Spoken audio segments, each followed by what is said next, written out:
The National Broadcasting Company presents Eyes Aloft.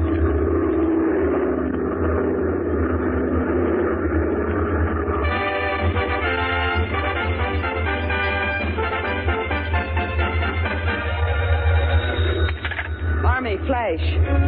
1, multi-motor, high, scene, 15, Joe, 4, overhead, southeast.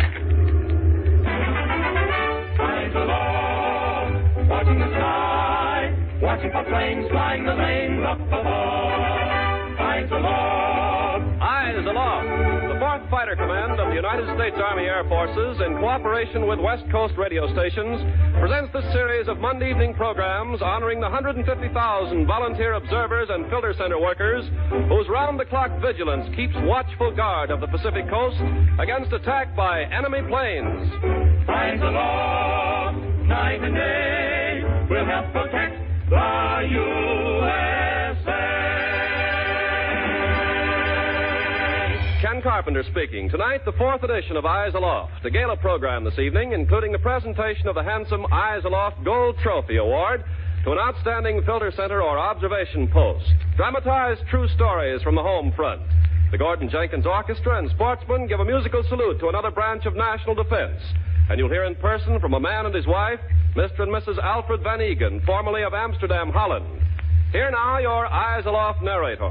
A man who is helping Hollywood make educational films for the Army and Navy, the well-known newsreel commentator, Gain Witman.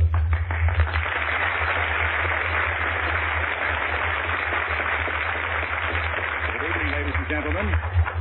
Let it be understood by those who care that a sinister and deadly evil is beginning to gnaw at the very heart of the Volunteer Ground Observer Corps. Beginning, yes. And there is time to stamp it out. We speak of the paid observer replacing the volunteer observer.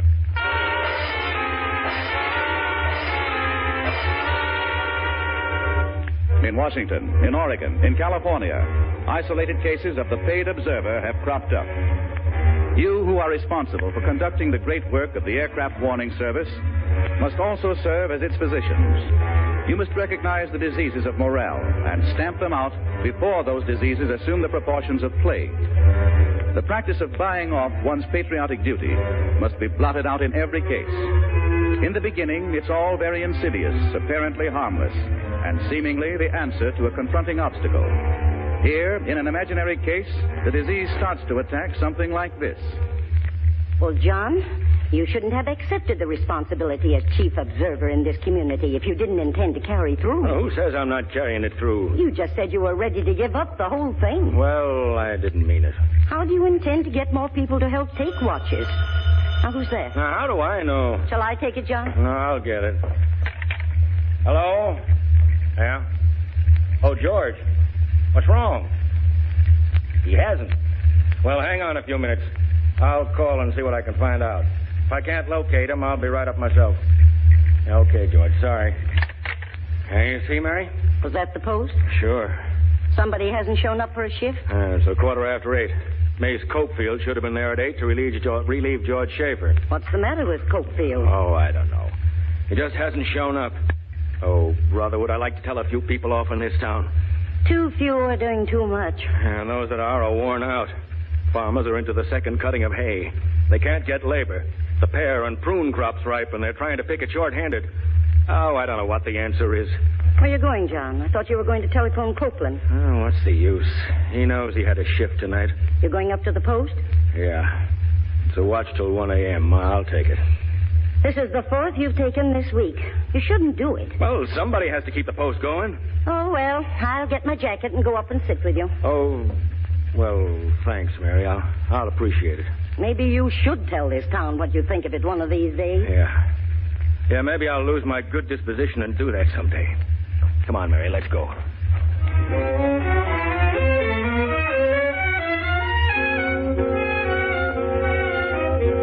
Such are the first symptoms. Observers fail to report for shifts. The conscientious volunteers begin doubling and tripling their own service. Chief observers begin to fear that they are personally falling down on a community job. Oh, Gain, may I interrupt for one moment? Certainly, Ken. What is it? Well, so that there will be no misunderstanding whatsoever, may we explain that there are over 2,000 observation posts operating in the Pacific Coast area. Most of these posts are manned solely by volunteer civilian observers.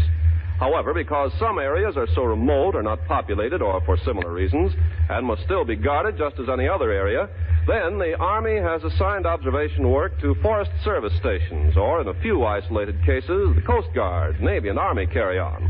And in still rarer cases, paid employees who guard railway bridges or hydroelectric dams assume the role of observers.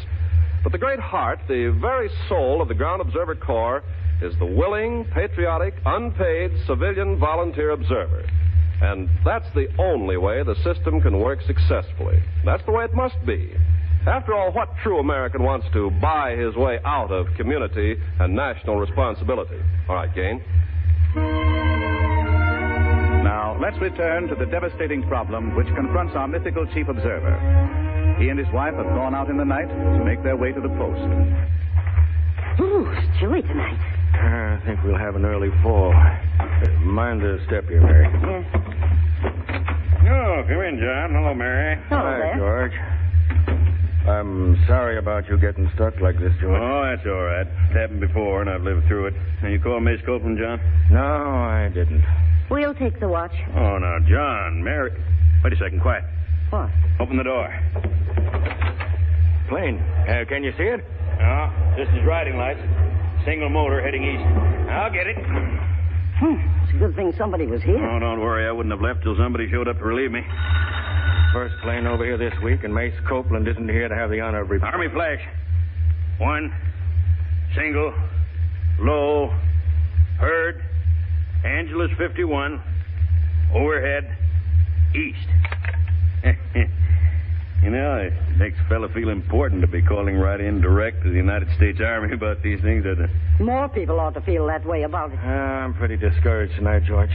I don't think I'm doing a good job as chief observer. Oh, now, sit down. I want to tell you about a plan I figured out tonight. See what you think of it. Well, I'm going to sit here by the stove. Nice and warm. I'm getting to the point where I'd like to tell every slacker in this town what I think. Well, that won't help you any. I'm tired of begging them to help.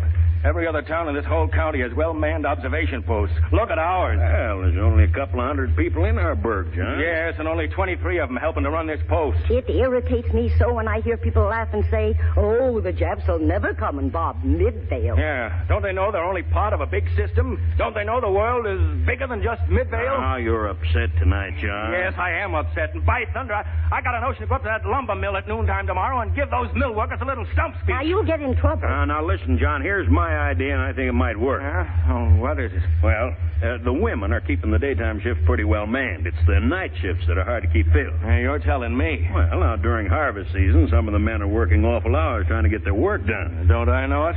You know that Mrs. Ibbott who lives on the edge of town with the 2 kids? Yeah. She's a widow, and she's been on relief since she came here. Oh, what about her? Well, why couldn't us observers all chip in, say, 50 cents a month and hire Mrs. Ibbott to take over the night watches? Help her, and at the same time, help us. Hey, not bad. Boy, that's a wonderful idea, George. But wait. There are only 23 observers. Even if we all put in $1 a month, that's only $23. Mrs. Ibbott wouldn't work for that. Well, the whole town ought to be asked to contribute. By thunder, I know what I'm going to do. Now, John, please. I will go up to that sawmill tomorrow noon. I'll ask those men, as long as they aren't putting in any time as observers, to hand out a little money regularly. Now, look, I'll John, tell them what I think of their attitude. about it.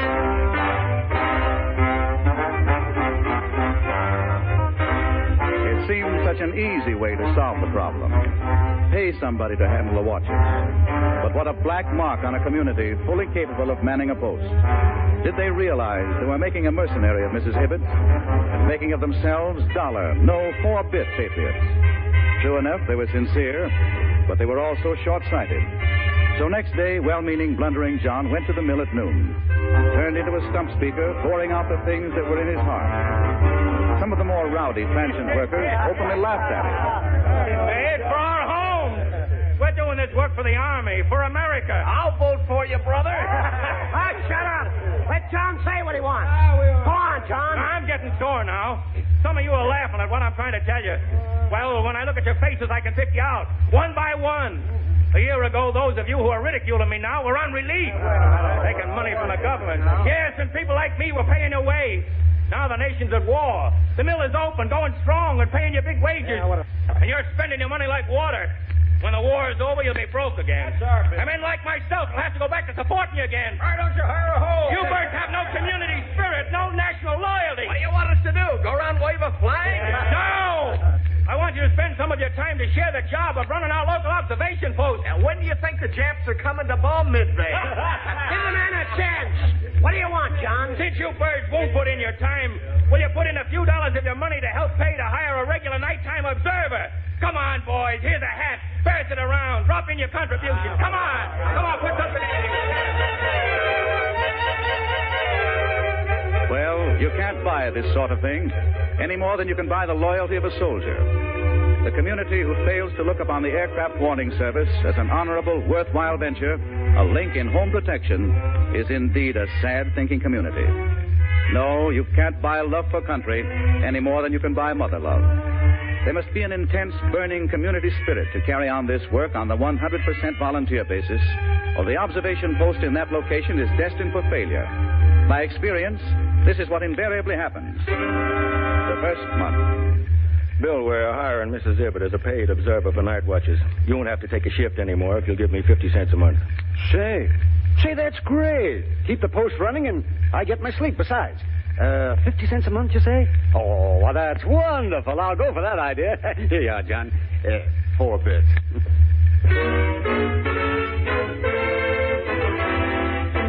The second month that the community has a paid observer. How about 50 cents, Bill? Huh? 50 cents? For what? You know, the woman we're hiring as observer. Huh? Oh, yeah, I forgot. Here. Say, how long is this thing going on anyway?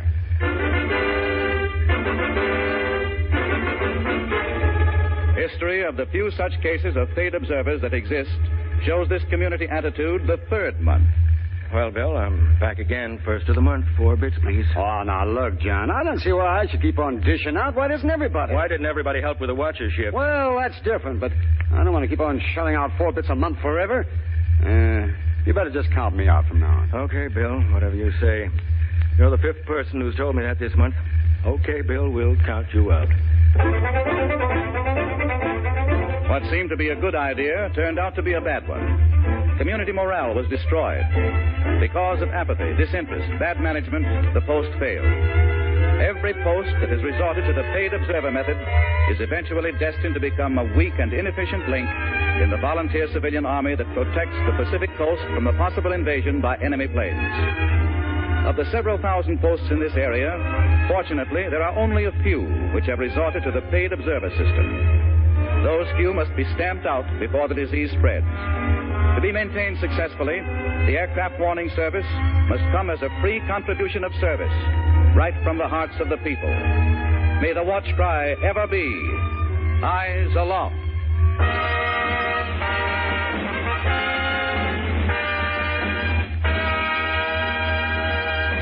Each week, the Gordon Jenkins Orchestra and the Sportsmen present our stirring aircraft warning service theme song, Eyes Aloft, in medley with the official fighting song of some military force.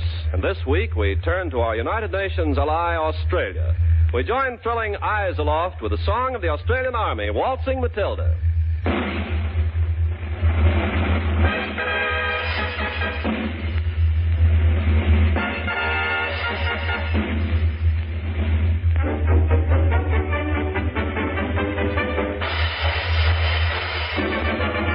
Eyes aloft, watching the sky, watching for planes flying the lanes up above. Eyes aloft, always on guard, lending a hand, protecting the land we love. One if by land and two if by sea was once a sentinel's cry, but a modern 20th century Paul Revere must watch the sky. Eyes aloft, night and day, we'll help protect the USA.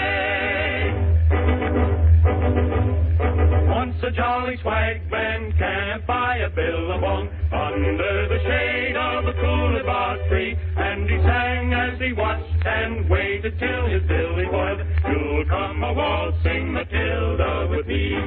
Waltzing Matilda, waltzing Matilda. You'll come a waltzing Matilda with me. And he sang as he watched and waited till his billy boiled. You'll come a waltzing Matilda with me. Once a jolly swagman can't buy a billabong under the shade of a coolibot tree. And he sang as he watched and waited till his billy boiled. You'll come a waltzing Matilda with me.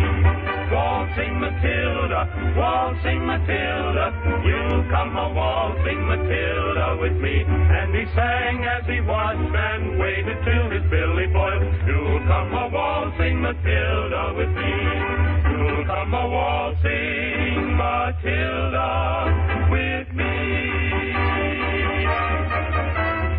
What if I land and two if I see was once a sentinel's cry? But a modern 20th century Paul Revere must watch the sky. Eyes aloft, night and day, we'll help protect the USA.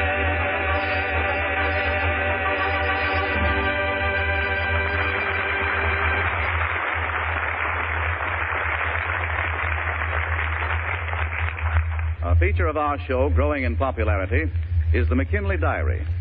The centrally located McKinley, Oregon Post seems to typify the true spirit of the Ground Observer Corps.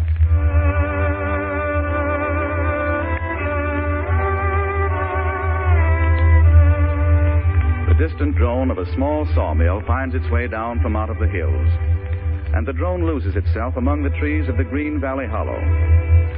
There is the distant lowing of cattle, the call of a bawling calf to its mother across the pasture.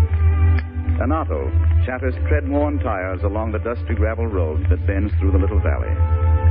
A tan-faced observer quietly sits in an old chair leaned back against the outside of the unpainted little frame shack that squats beneath the great old cherry tree. His ears have heard the drone of the sawmill, the bawl of the calf, and the whir of the passing motor car. But they are not sounds to concern him, for he is attuned to hear only the approaching whine of an airplane. Though the vigil is never broken, few planes are ever seen over McKinley Post. To while away the long hours, watchers record it in their diary. Each week we read one or two brief entries, word for word, just as they were written by McKinley Post observers. Here now, let's turn to some page at random. June 7th, Sunday. Just returned from the funeral of Cookie, Jerry's classmate and pal. I shall miss his cheerful face and quaint sayings if I drive the children to and from school this year as I did last. Mabel O'Sullivan. And over here on the next page, June 8th, Monday. A new page and a new day for us here in the peace and quiet of our homes.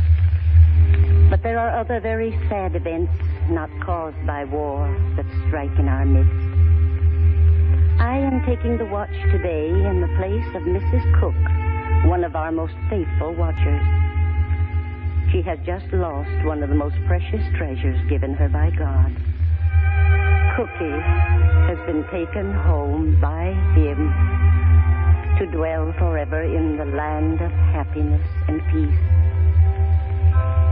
This is a little poem I've written tonight while on duty. I dedicate it to a dear little boy who is now gone away. Your little friends will miss you when back to school they go. They'll miss your smile, your face so fair, for Cookie won't be there. His desk is empty, his books are gone, but his words and smiles still linger on. And from above an angel fair whispers, fear not, for Cookie will be there.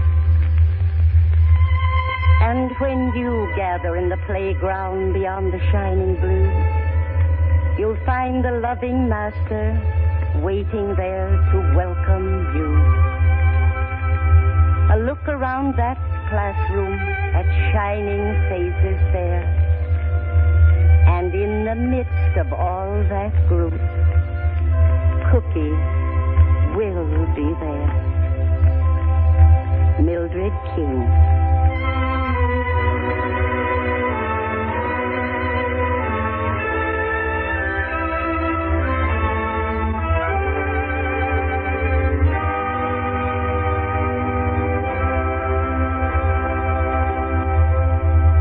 Now, here is Ken Carpenter to talk with a man and a woman who have come to make America their new home. The gentleman, a well-known lecturer, writer, and newspaper correspondent of Amsterdam, Holland. Meet Mr. and Mrs. Alfred Van Egan.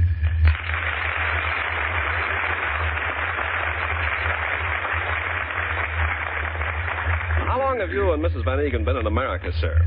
We arrived in New York in 1939. Yes, this coming November, we will proudly celebrate our third year in this wonderful country. 1939. Well, then, were you people in Holland when war broke out? No, Mrs. Van Egan and I were in France. I was in that country at the time gathering material for a series of articles for the Amsterdam newspaper, The Telegraaf. Oh, I see. Alfred and I were in Paris when Germany attacked France. Yes, we saw Paris experience her first blackout. Well, how long did you stay in France after the outbreak of the war, Mrs. Van Egan? We left at once for our homeland. You see, my husband was an executive member of the Netherlands Red Cross Committee, and he felt that he would be needed. I am sorry to say that my fears were not completely shared by Hollanders in general. Few seemed to feel that Hitler would ever attack the Low Countries. What'd you do after you got home to Amsterdam? A newspaper commissioned me to go to America and write a series of articles about the American war attitude. After Mrs. Van Egan and I arrived here and traveled about, we found ourselves in love with America and its people. Where were you when America entered the war? Visiting friends in Encinitas, California. I was writing a book at the time, but when war broke out, my wife and I decided that writing should be secondary, that we must spend our every effort in trying to assist the nation we had grown to admire and respect. Well, that's fine, but you're both Hollanders. We have both taken out our first citizen papers now. Oh, well, I didn't know. That's splendid. We both went right to work, Mr. Carpenter, in the community that had accepted us. From last February on, we have shared the work as ground observers at the Leucadia post. 3 months ago, I was pleased at being asked to organize the local Encinitas rationing board. That takes 6 days a week, but I still have time to continue serving as an aircraft warning service observer. Alfred and I intend to help all we can, as long as we are needed, in all of America's war efforts. Well, more people should have the same appreciation and interest in doing for our nation at this time. Now, one thing, Mr. Van Egan. Do you know anything about any aircraft warning service that Holland might have had? Well, in poor Holland, at the outbreak of the war, the Dutch army had an unorganized skeleton aircraft warning service. Yes. If Holland had been awake and prepared as America is today, the story might have been different. Yes, Holland lost pretty quickly, didn't she? Mr. Carpenter, Holland lost in the first half hour of its war with Hitler. Germans made a surprise attack at 4 a.m. 30 minutes later, the entire Dutch air fleet in Holland had been paralyzed. That's fast work, horrible work. That's why Americans must keep our volunteer civilian aircraft warning service in constant operation. When and if the Jets ever come, this country will be prepared. America's fighting planes will be warned in time. They will be in the air to defend this nation. Well, thank you, Mr. and Mrs. Alfred Van Egan.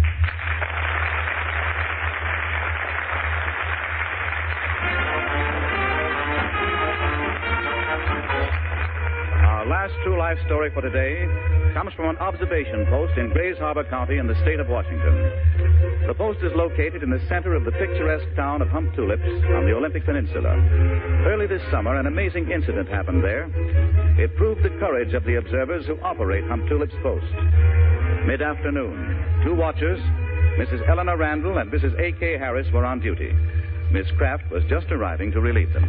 Well, I'm here, lady. Guess we saw you coming, Marjorie. You're 10 minutes early. How are you, Mrs. Harris? Fine, Randall? We're fine. Did you get to report any planes this watch? No, we were just looking at the logbook. Hasn't been a plane reported from our post since last Friday. Well, I think I'll go on home. Stop in at the store and get a few chops for dinner. You coming now, Mrs. Harris? Hey, wait a minute. Don't I hear something? You mean a plane? Shh, quiet. Listen. I'm going out and look. I do hear a plane. There it is. It's flying low. Well, come in and report it. I think there's something wrong with its motor. Here? Well, say, I never saw a plane like that before. It does look strange. It's a bi-motor. I'll report it right away. You people keep your eyes on it. Yes, we will. I think it's going to land somewhere over back in there. Oh, hello. Army Flash. 1, bi-motor, low, seen, Aberdeen 124, northwest. Well, can you still my heavens, do you see that? Something fell out of it. It's a man. There, look. See his parachute opened. There's another one. And there's another one. I'll bet this is what we've been watching for. A Jap attack by air. Well, if it is, those paratroopers have probably got machine guns and bombs and everything to attack with. We've got to do something. Oh, dear. I don't see a man anywhere on the street. We've got to find somebody. I thought I saw your husband go in the store down the street. Let's go. We'll get him Well, if you can. somebody has to stay here and keep the post in operation in case of trouble. Well, I'll stay. You two go. Get Lloyd Randall or somebody. Do something.